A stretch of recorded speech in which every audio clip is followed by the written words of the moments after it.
Hi, welcome back. This is Sushi Go Party. This is a follow-up to Sushi Go. I won't run and grab the other game, but that is a game that plays up to 5. It's a 2 to 5 player game. This increases it. It's 2 to 8. It's a bigger tin. It's still a tin, and it's highly regarded. It's partially because it has a bit more variability. Goes to high player count. It actually has a score pad or score marker, round track that allows you to see how things go. You've got obviously counters which you'd need to do your scoring, and there's some familiar cards that you'll recognise from Sushi Go. So just a bit of a background, Sushi Go was a great hit. It's a drafting game and it's set collecting, amongst other things, ways of scoring points. And in this instance, what we're doing is we're playing menus, playing something specific to try and vary up what we're trying to go for. So the rulebook tells you obviously how to play. It also tells you about menus. So it's got a lovely kind of menu feel, kind of curved edges and stuff like that. And here are some examples of these menus. So there's 8 menus that goes well in it, and it tells you the kind of things you want to go for. So this one is just reminding you perhaps of the majority of things that happen in a classic Sushi Go game, just a couple of new things. Then you've got something that is identical to Sushi Go. It literally is called that. This one, I think, is just easier rules. You then have a party sampler. So I've played these two. I've played party sampler with something swapped out, and I'll explain what these cards do in a moment. And master menu I've played as well, or at least a variety of that. These ones I'm looking forward to playing, and I'll get on to explaining what things are all about. So this is a game whereby you're trying to have that best experience when you're eating. So let me take you through some of these cards. When you do choose your menu, you're chucking out these things and it lets you know what we're going for. So as an example, we're chucking out this appetizer onigiri, if I pronounce that right. And it says appetizer, so that's quite thematic that we're trying to get things out together. We have Aramaki. Let's go for something I haven't seen before. Edamame, which is appetizer as well. We have a special, which is quite fun, and I'll explain that. We have tea, so chuck that out as well. We have dessert, good. We have that too, and we have rolls. So there's no space to put an extra thing for rolls, but I'll explain it now. You need to have the outright most, so it's similar to, I guess, puddings, but it's in each round. So you only need to have the most and not have the fewest. And then the appetizer, tofu, that makes sense. Cool. So tempura recognise, and eel is new. Haven't played with eel yet. As you can see, 1 will give you -3, 2 plus will give you 7. So chuck these back in here. There's only one other thing to show you, I think, that is new, is fruit. And it's a game end. So in this instance, you want to have multiples of them.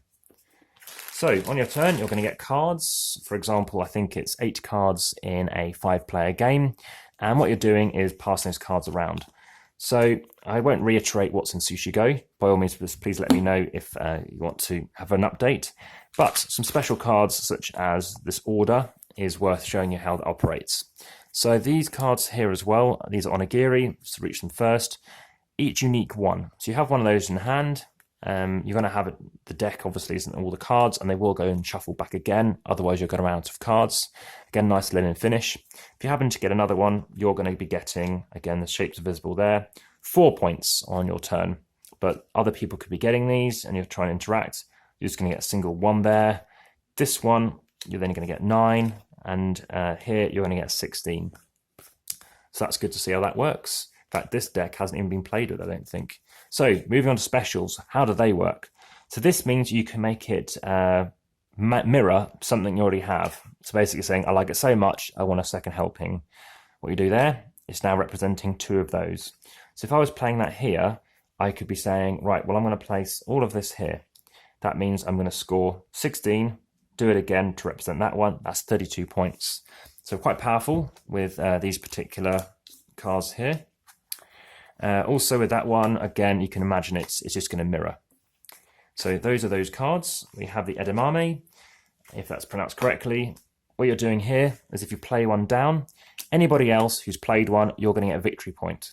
So if 3 people have played one of these, you're going to get 3 victory points. If you've played 2 edamames, then you're going to score 2 victory points per opponent who's done it.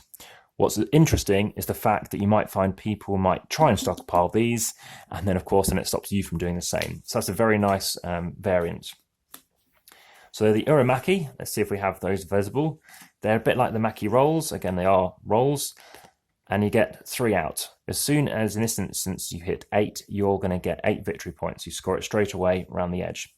Now, if you also hit there as the second person, or the second time it happens, you're still going to get 5. So imagine I've played a 3, and the next time I play a 3, and then I play that, then I've got 10. Then I play out that on my entire hand pretty much, then I'm going to get those 5 points, or anybody else will get them. In a tie, then if I got 10 and you got 11, then you'd get the 8. What you could do is have those rainbow cards on and then play that with, say that, and get 10 points straight away. So it still takes you 2 turns, but I think these special orders are very powerful. But it's only in a 2 to 6 player variant of the game.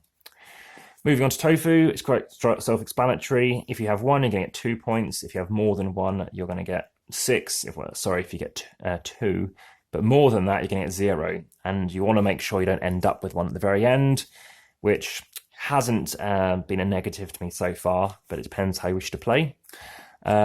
Cream tea ice cream, I'll explain that next. 4 at the end of the game gets you 12 victory points. And it's quite nice playing them quite early on, because special is the green tea. What you're placing there is, if you play this down, 1 card in your biggest set of a single colour at the end of the round.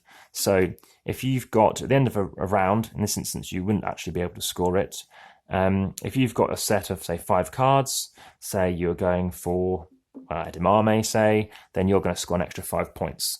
But you'd have to be playing 5 of those and 1 of those and hope to get it. So I think it's worth playing towards the end of a round, because then you know you've already got some points banked. So let me explain to you just one other card that I can't see presently, and that is around soy sauce. Soy sauce is where you're trying to gather the most amounts of different types in your display. And I think it must be in the other pack. Let me just quickly check. Yeah. So, knock the camera there. Just there's puddings, fruit, and soy sauce. If it is exactly the same as the promo, which it looks like it is, yeah, most colours. So these are all representing different colours.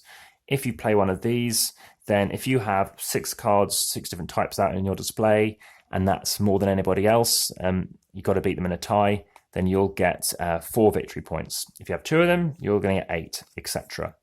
So most colours means most different types. These are all identical. It doesn't mean the card in itself. So that's how you can play. I look forward to playing the other menus, but at this moment in time, I just thought it was worth letting you know about Sushi Go Party. Still in a tin. Make sure you don't ding that tin. We could say nightmare last night to make sure that I don't ding it.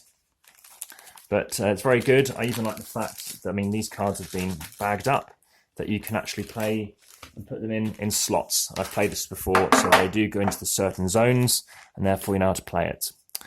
All these boards play with the nigiri there as a starter, or basically in every single game. So you're always going to get the salmon and the squid, etc., as an option to play. I think it's egg is the 1-pointer. So there's always familiarity with all the different games, and there's always variety. You can mix things around, make it as you wish, and they tell you about, certain games are high scoring or more likely to be high scoring, but still comes down to the fact it's mainly cards and therefore quite transportable. And with a tin, apart from Sushi Go, and I can't recall what the weight of that one was, this is going to have something in it as well.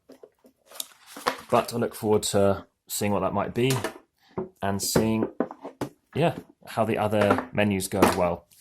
Let me grab the scales, and we'll see how much Sushi Go Party is in a bag. I carried it yesterday, but with the inclement weather, I ended up actually taking the bus. So this is Sushi Go Party, 797 grams.